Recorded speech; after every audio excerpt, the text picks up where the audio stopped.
Nabi Musa alaihissalam satu hari waktu di Tursina, di bukit Tursina, beliau sambil menunggu selama 40 hari kitab Taurat turun. Ada beberapa kejadian-kejadian besar di situ. Di antaranya Musa alaihissalam pernah meminta agar di hari ke-37 menunggu di Tursina agar Allah memperlihatkan dirinya. Lalu Allah subhanahu wa ta'ala menyuruh Musa melihat gunung-gunung yang ada di sekitarnya. Gunung-gunung yang ada di sekitarnya. Ternyata gunung itu hancur lebur. Karena tidak mampu untuk menampung kedatangan Allah. Allah nggak datang. Tapi baru Allah mengatakan kalau gunung-gunung itu bisa menampung kedatanganku, maka aku bisa datang. Aku akan datang, hai Musa. Tapi ternyata Allah, waktu Allah baru mau datang, gunung-gunungnya hancur, lebur depan mata Nabi Musa. Sampai Nabi Musa pingsan. Tapi ini bukan bahasan kita. Ada kejadian sebelumnya.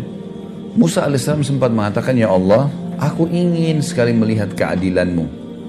Aku ingin sekali melihat keadilanmu. Kata Allah, mengutus Jibril alaihissalam datang dan Jibril mengatakan, hai Musa, Tuhanmu berkata, kau tidak mampu. Kau tidak bisa sabar melihat keadilannya Allah kalau ke dalam kejadian langsung. Ada kejadian terjadi, kamu akan sulit untuk bisa sabar untuk menunggu itu. Karena ada prosesi-prosesi dalam kasus-kasus yang ada. Kata Musa, saya akan coba sabar dengan taufik dari Allah. Baiklah, Allah setuju, dikasih ke Musa alaihissalam. Maka Musa alaihissalam disuruh pergi ke salah satu mata air. Di sekitar gunung Tursina, padang pasir, gunung-gunung batu, nggak ada orang di situ. Tapi ada mata air, airnya ngalir. Musa alaihissalam disuruh oleh Allah ke situ, nggak buat apa-apa. Situ aja duduk, udah saksikan saja apa yang terjadi. Nggak lebih daripada itu. Maka yang terjadi adalah Musa alaihissalam lihat dari jauh. Nggak lama kemudian ada orang datang nunggangin kuda. Orang ini datang nunggangin kuda, dia haus, dia turun ke mata air itu. Orang ini nggak lihat Musa alaihissalam. Musa alaihissalam di tempat yang tersembunyi. Maka Musa alaihissalam melihat orang ini turun, minum air, ternyata di pinggang sebelah kirinya orang ini ada kantong isinya uang. Ya. Cukup banyak. Rupanya waktu dia minum, jatuh terlepas dari pinggulnya dan dia tidak pinggangnya dan dia tidak sadar. Dia naik tunggangi kudanya, dia pergi.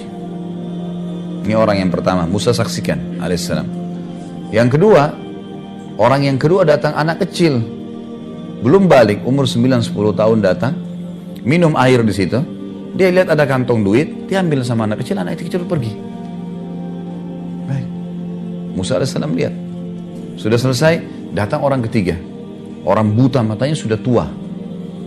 Datang, dia dengar suara air, dia mampir, dia minum air di situ. Dia wudhu mau sholat, tapi Allahu a'lam, ini riwayatnya memang dikatakan mau sholat. Bagaimana sholatnya dulu mereka di zaman Nabi Musa alaihissalam, Allahu a'lam ini. Apakah sama dengan kita sekarang, jumlah rakaatnya, kan namanya kita nggak ngerti. Karena nggak ada penjelasan, yang penting di zaman dulu ada sholat, gitu kan. Baiklah, orang buta ini wudhu mau sholat. Ternyata orang yang pertama tadi penunggang kuda kembali. Dia tanya si buta ini, kakek tua, kakek buta, kamu lihat nggak duit saya di sini? Saya buta, mau lihat apa? Kamu pasti ambil, kamu pasti lihat, karena tidak ada orang lain. Ini padang pasir, pasti kamu yang ambil. Enggak, geledah aja barang saya. Enggak, saya nggak percaya. Cekcoklah dua orang ini sampai penunggang kuda membunuh dia. Si buta dibunuh. Dia lihat kiri kanan tidak ada orang. Kemudian dia naik tunggangi kuda, dia pergi. Dianggap sudah uangnya hilang. Baik. Sekarang kira-kira menurut kita ini, ibu-ibu sekarang di sini, siapa yang salah, siapa yang benar nih? Dalam kasus seperti ini. Musa alaihissalam saksikan ya. Dalam pandangan Musa alaihissalam mungkin sama dengan kita. Yang salah anak kecil. Kenapa? Karena kalau anak kecil tidak ambil duit itu, nggak terjadi sih ini bertengkar, ini membunuh kan? Benar nggak? Baik. Itu yang dilihat oleh Musa alaihissalam. Kalau kita juga di situ mungkin kita akan lakukan hal yang sama. Karena anak kecil tadi sumber masalah nih. Coba dia minum, dia biarin duit itu, orang ini kembali, diambil duitnya, dia pergi, nggak dibunuh si buta. Kan gitu. Tapi subhanallah, Musa alaihissalam tidak sabar nih. Kok ini ribut, ini bunuh, ini pergi, selesai. Anak kecil itu enak saja main pergi. Datang Jibril, dia mengatakan, Musa mengatakan, ya Allah, saya nggak bisa sabar. Turun, Jibril alaihissalam mengatakan, hai Musa, Tuhanmu mengirimkan salam padamu dan mengatakan, memang kamu tidak bisa sabar. Kau tidak akan sabar kalau mau melihat, mau menilai keadilan Allah sulit. Baiklah, Tapi ceritanya seperti ini, hai Musa, diceritakanlah.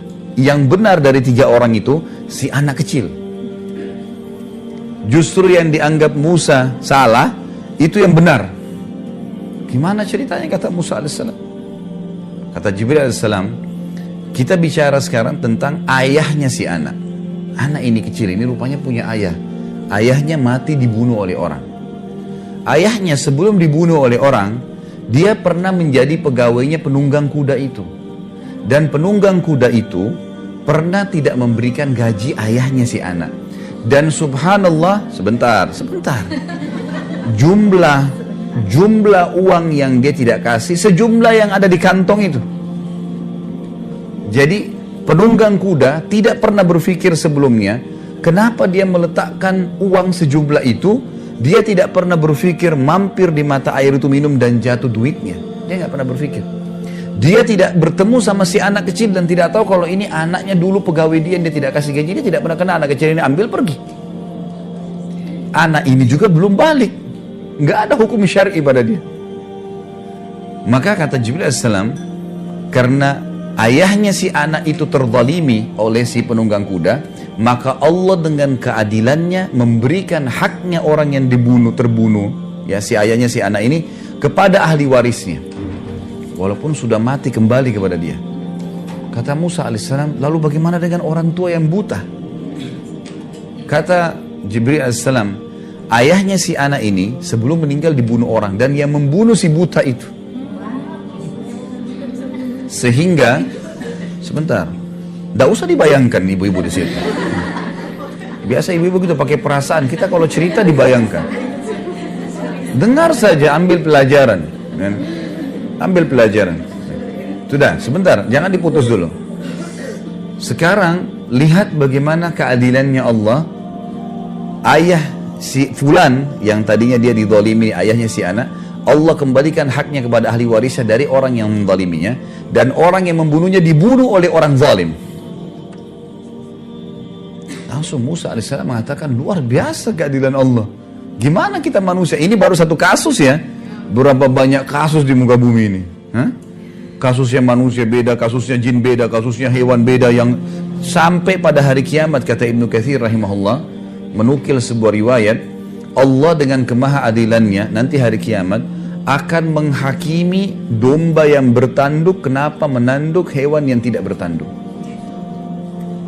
Hewan Allah adili nanti dengan keadilannya. Apa yang kita bisa ambil dari kisah ini? Kalau semua kita di bawah pengawasan Allah Sang Pencipta.